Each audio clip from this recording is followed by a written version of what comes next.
Hi everyone, welcome to my channel crochet mom. I am Subi. ഞാനിന്നൊരു beautiful ആയിട്ടുള്ള ഒരു കോളറാണ് ഉണ്ടാക്കുന്നത്.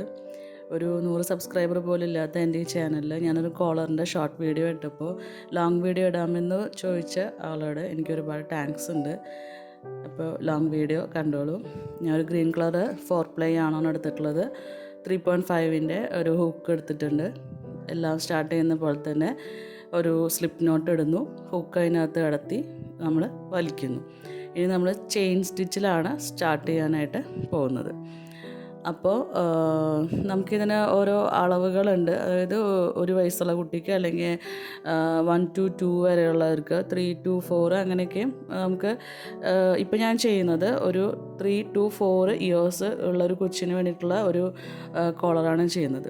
പിന്നെ നമുക്ക് വലിപ്പം അതിനനുസരിച്ച് കൂട്ടുകയോ കുറയ്ക്കുകയോ ചെയ്യാം.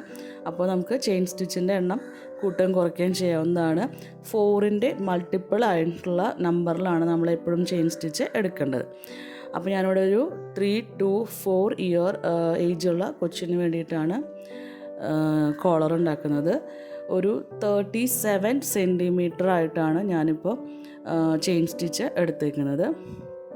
അതിൽ ടോട്ടലായിട്ട് 62 ആണ് എനിക്ക് ചെയിൻ സ്റ്റിച്ച് കിട്ടിയിട്ടുള്ളത്. ഓക്കെ, അപ്പോൾ നമ്മൾ 37 എന്ന് പറഞ്ഞാൽ ജസ്റ്റ് 37ൻ്റെ അടുത്ത് തന്നെ അപ്പം നമുക്ക് 62 ചിലപ്പോൾ കിട്ടണം എന്നില്ല. പക്ഷെ നമുക്കതിനെ 4ൻ്റെ മൾട്ടിപ്പിൾ ആക്കാനായിട്ട് 1-2 എണ്ണം കൂട്ടുകയോ അല്ലെങ്കിൽ കുറയ്ക്കുകയോ ചെയ്തിട്ടാണ് നമ്മൾ എടുക്കുന്നത്. ഓക്കെ, കാണും 37ലാണ് ഞാനിപ്പോൾ നിർത്തിയേക്കുന്നത്. ഇനി നമ്മൾ 37 വരെ സെൻറ്റിമീറ്റർ എടുത്തു. അതിന് എത്ര നമ്പർ ആയാലും പ്രശ്നമില്ല. അത് കഴിഞ്ഞ് നമ്മൾ അവിടെ നിന്ന് ഒരു 6 ചെയിൻ സ്റ്റിച്ചും കൂടെ എക്സ്ട്രാ നമ്മൾ ആഡ് ചെയ്യുന്നു. ഇനി ആ 6ൽ നമ്മൾ ഒന്നാമത്തത് സ്റ്റാർട്ട് ചെയ്ത ചെയിൻ സ്റ്റിച്ചിൻ്റെ ഉള്ളിൽ കൂടെ നമ്മളൊരു സിംഗിൾ ക്രോഷേ ചെയ്യണം. അപ്പോൾ നമുക്കൊരു ചെറിയൊരു ഹോൾ അവിടെ കിട്ടും.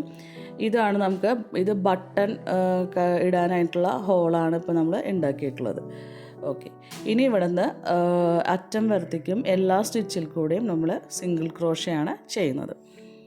ഓരോ ചെയിൻ സ്റ്റിച്ചിൻ്റെ ഓരോ ചെയിനിൽ കൂടെയും ഓരോ സിംഗിൾ ക്രോഷ വീതമാണ് ചെയ്യുന്നത്. ഓക്കെ, 1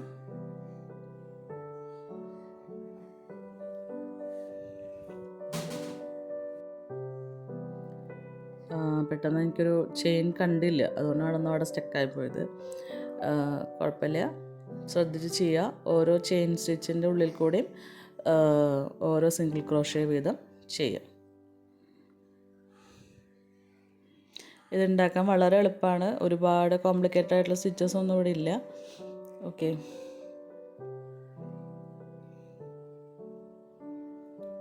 അറ്റം വരയ്ക്കും ചെയിൻ സ്റ്റിച്ച് ചെയ്യുന്നു. ഇപ്പോൾ ഓൾമോസ്റ്റ് ഞാൻ അതിൻ്റെ എൻഡിൽ എത്തിയിട്ടുണ്ട്. ഓൾമോസ്റ്റ് ഇപ്പോൾ ഞാൻ ലാസ്റ്റ് സ്റ്റിച്ചിലാണ് ചെയിൻ സ്റ്റിച്ച് സിംഗിൾ ക്രോഷേ ചെയ്യുന്നത്. കണ്ടോ, നമുക്ക് ഈ ആദ്യം ചെയ്ത ഭാഗമൊക്കെ ഇങ്ങനെ ചുരുണ്ട് കിടക്കുന്നുണ്ട്. അതൊന്നും നമ്മൾ നോക്കേണ്ട. അടുത്ത റൗണ്ട് നമ്മൾ ചെയ്ത് വരുമ്പോൾ അത് സ്ട്രെയിറ്റ് ആയിട്ട് ഇരുന്നോളും. ഓക്കെ, ഇനി നമ്മൾ ഈ റൗണ്ട് അവസാനിപ്പിക്കാൻ ഒരു ചെയിൻ സ്റ്റിച്ചും കൂടെ ഇടുന്നു. 1, 2, 3 ചെയിൻ സ്റ്റിച്ച് ഇടുന്നു. നമ്മൾ ചെയ്ത വർക്കിനെ നമ്മൾ ടേൺ ചെയ്യാണ്, പിന്നിലോട്ട് മറയ്ക്കുന്നു. ഓക്കെ, ഇനി നമ്മൾ അടുത്ത റൗണ്ട് സ്റ്റാർട്ട് ചെയ്യണം. അപ്പോൾ നമ്മൾ ആദ്യത്തെ സിംഗിൾ ക്രോഷേൻ്റെ ആദ്യത്തെ സ്റ്റിച്ചിൽ ഒരു ഡബിൾ ക്രോഷയാണ് നമ്മൾ ചെയ്യുന്നത്. ഓക്കെ, ഒരു ഡബിൾ ക്രോഷേ, ഒരു ചെയിൻ സ്റ്റിച്ച്, വീണ്ടും ആ സെയിം സ്റ്റിച്ചിൽ കൂടെ തന്നെ ഒരു ഡബിൾ ക്രോഷേ കൂടെ ചെയ്യുന്നു. ഓക്കെ, ഇപ്പോൾ നമുക്കൊരു വി ഷേപ്പിലുള്ള ഒരു സ്റ്റിച്ച് അവിടെ നമുക്ക് കിട്ടും. ഒരു വി ഷേപ്പാണ് നമുക്കവിടെ വരുന്നത്. ഇനി അടുത്ത സ്റ്റിച്ച് നമ്മൾ സ്കിപ്പ് ചെയ്തിട്ട് അതിൻ്റെ അടുത്തതിൽ ഒരു ഡബിൾ ക്രോഷയാണ് നമ്മൾ ചെയ്യുന്നത്. ശ്രദ്ധിക്കുക, ഒരെണ്ണം മാത്രം. ഒരു സ്റ്റിച്ച് നമ്മൾ സ്കിപ്പ് ചെയ്യുന്നു. അത് കഴിഞ്ഞ് നെക്സ്റ്റിൽ ഒരു ഡബിൾ ക്രോഷയാണ് ചെയ്യുന്നത്. നൂലതിനകത്ത് പെട്ടുപോയി, ശ്രദ്ധിച്ച് ചെയ്യുക. ഒരു ഡബിൾ ക്രോഷേ ചെയ്യുന്നു. ഓക്കെ, അപ്പോൾ നമുക്കൊരു വി പോലുള്ള സ്റ്റിച്ചും പിന്നെ ഒരു സ്ട്രെയിറ്റ് ആയിട്ടുള്ള ഒരു സ്റ്റിച്ചാണ് അവിടെ വരുന്നത്. വീണ്ടും അടുത്ത സ്റ്റിച്ച് സ്കിപ്പ് ചെയ്യുന്നു. അതിൻ്റെ അടുത്തതിൽ നമ്മൾ ആദ്യം ചെയ്തതുപോലെ തന്നെ ഒരു ഡബിൾ ക്രോഷേ, ഒരു ചെയിൻ സ്റ്റിച്ച്, വീണ്ടും ആ സെയിം സ്റ്റിച്ചിൽ തന്നെ ഒരു ഡബിൾ ക്രോഷേ കൂടെ ചെയ്യുന്നു. ഓക്കെ,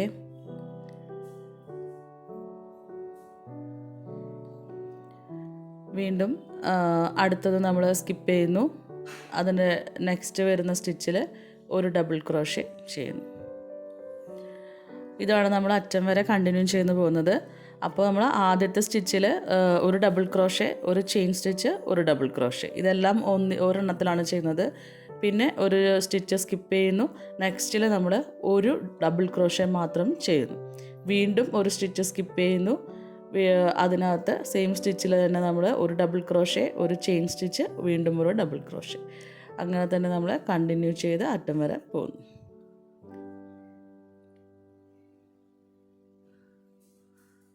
ഓക്കെ, ഡബിൾ ക്രോഷേ കണ്ടു. അപ്പോൾ ഒരു വിയും ഒരു വണ്ണും പോലെയാണ് നമുക്കവിടെ എപ്പോഴും കിട്ടുന്നത്.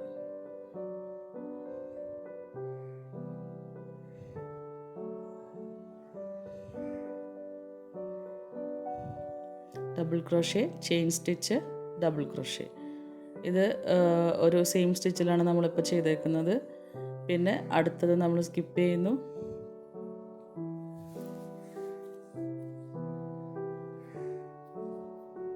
ഇപ്പോൾ ഞാൻ എൻഡിലെത്തുമ്പോൾ പിന്നെ നമുക്ക് അവിടെ ആ ബട്ടൺ ഹോളാണ് നിൽക്കുന്നത്. അതിനകത്തൊന്നും ചെയ്യരുത്. നമുക്ക് ലാസ്റ്റ് എത്തിക്കഴിഞ്ഞിട്ടുണ്ടെങ്കിൽ ഒരു ചെയിൻ സ്റ്റിച്ച് ഇട്ടിട്ടാണ് നമ്മൾ ഈ റൗണ്ട് കംപ്ലീറ്റ് ചെയ്യുന്നത്. ഓക്കെ, അത് കഴിഞ്ഞാൽ നമ്മൾ ആദ്യമൊക്കെ ചെയ്ത പോലെ തന്നെ നമ്മുടെ വർക്കിനെ നമ്മൾ ടേൺ ചെയ്യുന്നു. ഇനി നമ്മൾ തേർഡ് റൗണ്ട് സ്റ്റാർട്ട് ചെയ്യാൻ പോവാണ്. വർക്കിനെ നമ്മൾ ടേൺ ചെയ്യണം. ഇപ്പം നമുക്കൊരു വി സ്റ്റിച്ചാണ് ആദ്യം കിടക്കുന്നത്. ആ വി സ്റ്റിച്ചിൻ്റെ ഉള്ളിൽ കൂടെ നമ്മൾ അടുത്തത് ചെയ്യാൻ പോവാണ്. ഒരു ഡബിൾ ക്രോഷേ, വീണ്ടും ഒരു ഡബിൾ ക്രോഷേ കൂടെ ചെയ്യുന്നു. സെയിം സ്റ്റിച്ചിൽ തന്നെയാണ്. ഓക്കെ, ഇനി അടുത്തതായിട്ടൊരു ചെയിൻ സ്റ്റിച്ചാണ് ചെയ്യുന്നത്. വീണ്ടും 2 ഡബിൾ ക്രോഷേ ആ സെയിം വി സ്റ്റിച്ചിൽ തന്നെയാണ് നമ്മൾ ചെയ്യുന്നത്. ഇപ്പോൾ ടോട്ടൽ ഒരു 4 ഡബിൾ ക്രോഷേ ആ സെയിം വി സ്റ്റിച്ചിൽ നമ്മൾ ചെയ്തിട്ടുണ്ട്. ആദ്യം 2 ഡബിൾ ക്രോഷേ, പിന്നെ ഒരു ചെയിൻ സ്റ്റിച്ച്, വീണ്ടും 2 ഡബിൾ ക്രോഷേ. ഇപ്പോൾ നമുക്കിങ്ങനെ ഒരു വിരിഞ്ഞ് നിൽക്കുന്ന ഒരു സ്റ്റിച്ച് നമുക്ക് കിട്ടിയില്ലേ, അതിനാണ് നമ്മളൊരു ഫാൻ സ്റ്റിച്ച് എന്ന് പറയുന്നത്. ഇനി അടുത്തത് നമുക്ക് ആ ഒരു 1 പോലെയുള്ള സ്റ്റിച്ചാണ്. അതിൻ്റെ സ്റ്റിച്ചിൽ കൂടെ നമ്മൾ ഒരു ഹാഫ് ഡബിൾ ക്രോഷേ ആണ് ചെയ്യുന്നത്. ഓക്കെ, അപ്പോൾ നമ്മളിവിടെ 4 ഡബിൾ ക്രോഷേ ചെയ്ത് കഴിയുമ്പോൾ അടുത്ത സ്റ്റിച്ചിൽ ഒരു ഹാഫ് ഡബിൾ ക്രോഷേ, വീണ്ടും നമ്മളുടെ വി സ്റ്റിച്ചിൽ കൂടെ 1 double crochet, 2 double crochet, chain stitch and another 2 double crochet on the same stitch. Okay, next ഇപ്പോൾ നമുക്ക് ഈ 4 കിട്ടിയിട്ടുണ്ട്. അത് കഴിഞ്ഞ് അടുത്ത 1 പോലെയുള്ള സ്റ്റിച്ചിൻ്റെ അവിടെയാണ് നമുക്ക് ചെയ്യേണ്ടത്. അതിനകത്തൊരു ഹാഫ് ഡബിൾ ക്രോഷേ ആണ് ചെയ്യേണ്ടത്. ശ്രദ്ധിക്കണം, ബാക്കിയെല്ലാം നമ്മൾ ഡബിൾ ക്രോഷേ ആണ് ചെയ്തത്. ഈ ഒറ്റയ്ക്ക് നിൽക്കുന്നതാണ് ഹാഫ് ഡബിൾ ക്രോഷേ വരുന്നത്. ഇപ്പോൾ ഈ വിരിഞ്ഞ് നിൽക്കുന്നില്ല, അത് നമ്മൾ ഫാൻ സ്റ്റിച്ച് എന്നാണ് പറയുന്നത്. ഓക്കെ, അങ്ങനെ നമ്മൾ എൻഡ് വരത്തേക്ക് ചെയ്യാം. അവസാനത്തെ സ്റ്റിച്ചിൽ ഇപ്പോൾ ഞാനൊരു ഡബിൾ ക്രോഷേ, രണ്ടാമത്തെ double crochet and chain 1, then 2 double crochet on the same stitch.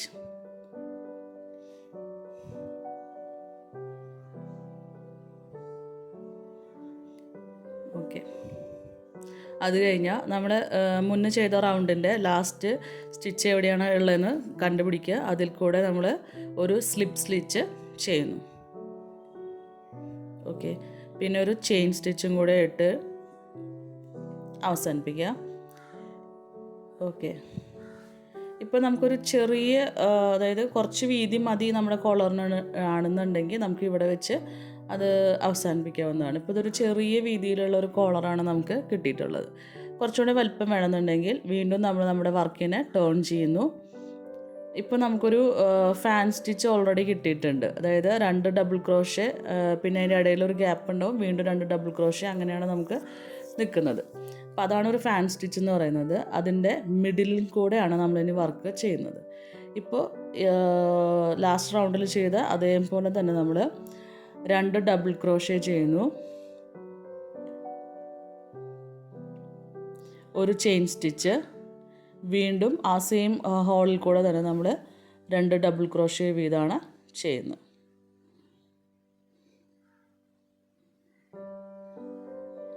Okay, ഇപ്പോഴും അതിങ്ങനെ വിരിഞ്ഞിട്ടുള്ള ഒരു സ്റ്റിച്ച് തന്നെയാണ്. വീണ്ടും നമുക്കൊരു ഫാൻ സ്റ്റിച്ചാണ് കിട്ടുന്നത്. ഇനി നമ്മൾ നേരത്തെ ഹാഫ് ഡബിൾ ക്രോഷേ ചെയ്തിട്ടുണ്ട്. അതൊരു ലൈനായിട്ട് തന്നെയാണ് അവിടെ ഇപ്പോൾ സ്റ്റിച്ച് നിൽക്കുന്നത്. ആ ലൈൻ ശ്രദ്ധിച്ച് നോക്കി അതിൽ കൂടെ വീണ്ടും ഒരു ഹാഫ് ഡബിൾ ക്രോഷേ ചെയ്യുന്നു.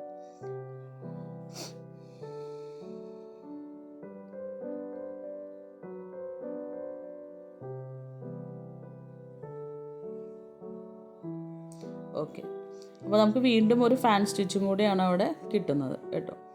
ഇനി വീണ്ടും അടുത്ത ഫാൻ സ്റ്റിച്ചിൻ്റെ മിഡിൽ നോക്കുക. ആ മിഡിൽ കൂടെ 2 ഡബിൾ ക്രോഷേ,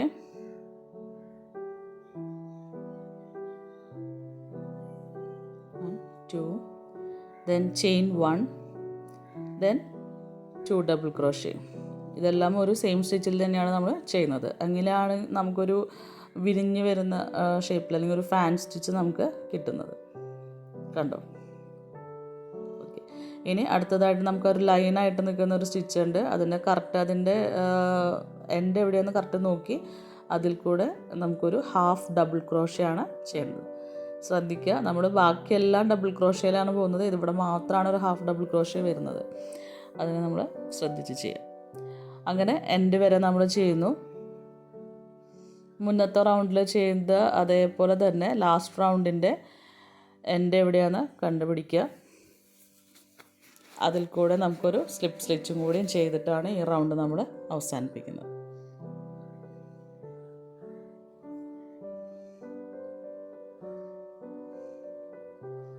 ഓക്കെ, എൻഡിൽ കൂടെ എടുക്കുന്നു.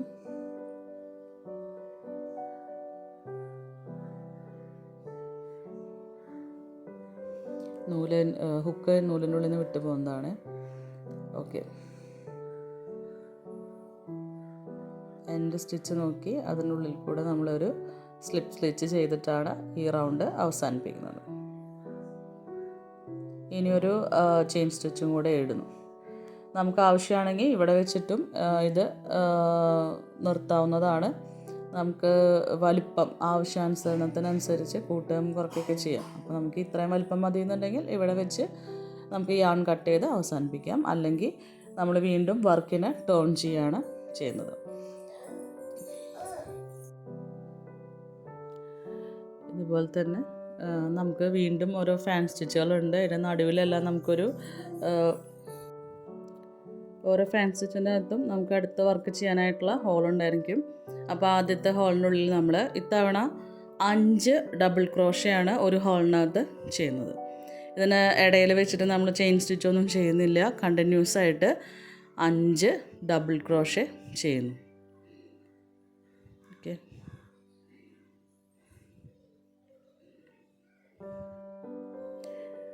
ആദ്യത്തെ ഫാൻ സ്റ്റിച്ചിൻ്റെ നടുവിൽ വരുന്ന ഹോളിൽ കൂടെയാണ് നമ്മൾ ചെയ്യുന്നത്. 5 ഡബിൾ ക്രോഷയാണ് നമ്മളവിടെ ചെയ്യുന്നത്.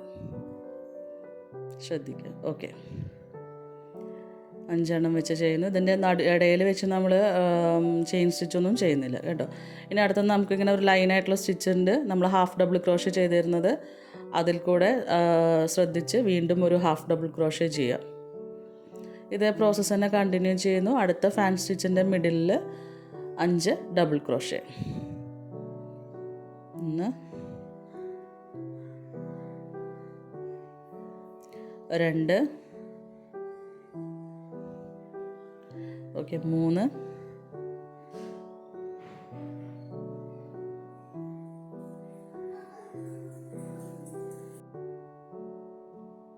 4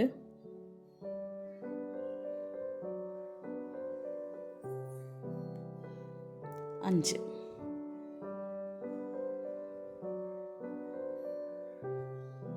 5 ഡബിൾ ക്രോഷയാണ് ഫാൻ സ്റ്റിച്ചിൻ്റെ മിഡിൽ നമ്മളിപ്പോൾ കണ്ടിന്യൂസ് ആയിട്ട് ചെയ്യുന്നത്. അടുത്തതായിട്ട് വീണ്ടും നമുക്കൊരു ഹാഫ് ഡബിൾ ക്രോഷയാണ് ചെയ്യുന്നത്. നെക്സ്റ്റ് സ്റ്റിച്ചിൽ ഹാഫ് ഡബിൾ ക്രോഷേ ചെയ്യുന്നു. ഈ സെയിം പ്രോസസ്സ് തന്നെ നമ്മൾ എൻഡ് വരെ കണ്ടിന്യൂ ചെയ്ത് പോകും. ഹാഫ് ഡബിൾ ക്രോഷേ ചെയ്തു, കണ്ടോ.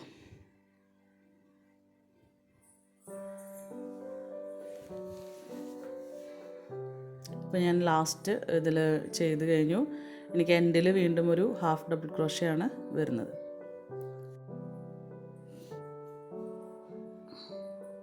ഹാഫ് ഡബിൾ ക്രോഷേ വീണ്ടും ലാസ്റ്റ് വരുന്ന ഫാൻ സ്റ്റിച്ചിൻ്റെ മിഡിലിൽ 5 ഡബിൾ ക്രോഷേ നമ്മൾ ചെയ്യും. 1 2 3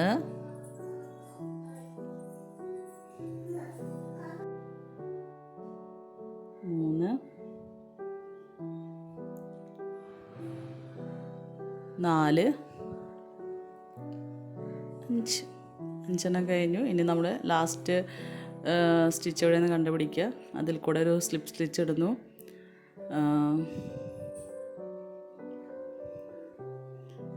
സ്ലിപ്പ് സ്റ്റിച്ച് ചെയ്യുന്നു. പിന്നെ ഒരു ചെയിൻ സ്റ്റിച്ച് ഇട്ടിട്ട് യാൺ കുറച്ച് നീട്ടി കട്ട് ചെയ്തെടുക്കുക.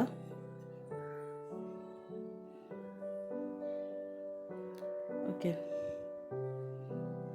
ഹുക്ക് വലിച്ചെടുത്തിട്ടുണ്ടെങ്കിൽ അതിനകത്തുനിന്ന് പോരും. ഓക്കെ, ഇപ്പോൾ നമ്മുടെ കോളറ് കംപ്ലീറ്റ് ആയിട്ടുണ്ട്. ഇതിപ്പോൾ അത്യാവശ്യം വലിപ്പമുള്ളൊരു കോളറാണ്. ഇനി ഇതിനേക്കാട്ടിലും ഈ സ്റ്റിച്ചിൽ ഇതിനേക്കാളും വലുത് വരുമ്പോൾ അത്ര വൃത്തി ഉണ്ടാവും എനിക്ക് തോന്നുന്നില്ല. ഇതൊരു മീഡിയം ആയിട്ടുള്ളൊരു സൈസായിട്ടാണ് എനിക്ക് തോന്നിയിട്ടുള്ളത്. ഇനി നമ്മൾ ലാസ്റ്റ് ഹുക്ക് വലിച്ചെടുത്ത ആ ഒരു ത്രെഡ് നമ്മുടെ കയ്യിൽ ബാക്കിയോടെ കിടക്കുന്നുണ്ട്.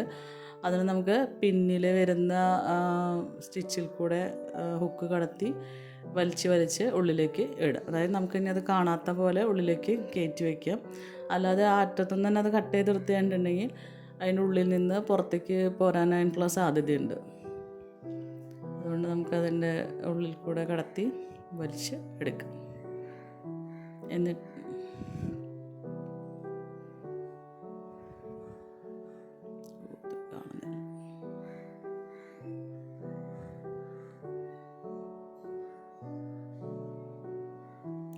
വീണ്ടും ഒരു അടുത്ത സ്റ്റിച്ചിൽ കൂടെയും ഹുക്ക് കടത്തി അതിനെ ഒന്നുകൂടെ വലിക്കുകയാണ്. അതായത് നമുക്കിനി അത് ഊരി പോരാത്ത രീതിയിൽ സെക്യൂർഡായിട്ട് വെക്കണം. അതിന് വേണ്ടിയിട്ടാണ്. അത് കഴിഞ്ഞിട്ട് നമുക്ക് പിന്നെയും നീളം കൂടുതലുണ്ടെങ്കിൽ കുറച്ച് അതിനെ വലിച്ച് കട്ട് ചെയ്ത് കളയാവുന്നതാണ്. ഓക്കെ,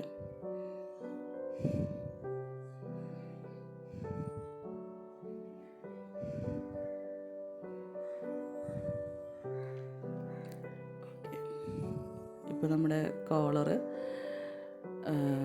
കംപ്ലീറ്റ് ആയിട്ടുണ്ട്.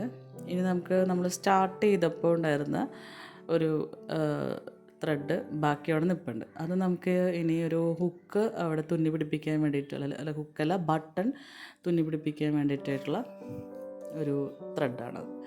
കണ്ടു. അപ്പോൾ നമ്മുടെ ബട്ടൺ ഹോൾ അവിടെ ഒരു എൻഡിൽ ബട്ടൺ ഹോൾ വന്നു, മറ്റേ എൻഡിലാണ് നമുക്കൊരു ത്രെഡ് ബാക്കി നിൽക്കുന്നത്. ആ ത്രെഡ് ഉള്ള സ്ഥലത്താണ് നമുക്കിനി ബട്ടൺ വെച്ച് പിടിപ്പിക്കുന്നത്. ഞാനൊരു ബട്ടൺ അവിടെ വെച്ച് തുന്നിയിട്ടുണ്ട്.